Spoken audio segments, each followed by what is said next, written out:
unafaa uoge na unajipaka marashi uko nayo. Hii nguzo za Uislamu ni 5, sawa sawa? Naam. Nguzo za imani ni ngapi? Za imani? 2. Ishmael, nguzo za Kiislamu ni 5, sawa? Naam. Nguzo za imani ni ngapi? 6. Mashaallah, umepata. Acha nitafute mtu anijibu hizo nguzo zote za imani. Ni kitu gani Muislamu hufai kuacha isipokuwa ukuwe na udhuru, na hii udhuru iko kwa wasichana peke yake? Ni kitu gani hiyo? Swala. Mashaallah, umepata. Shukrani. Ikifika Ijumaa, ni vitu gani ambazo kwamba ni sunna kwa mtu kufanya?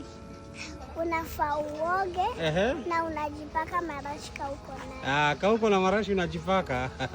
Haya, mashaallah. Haya, shukrani. Sawa. Ishmael ameniambia nguzo za imani ni 6, nitajie.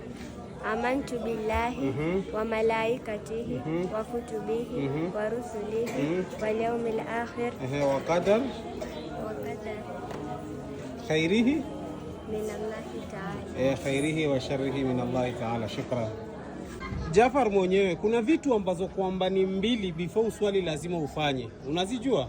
Naam. Ni nini kabla hujaswali unafaa kufanya, na usipofanya swala yako itakubaliwa?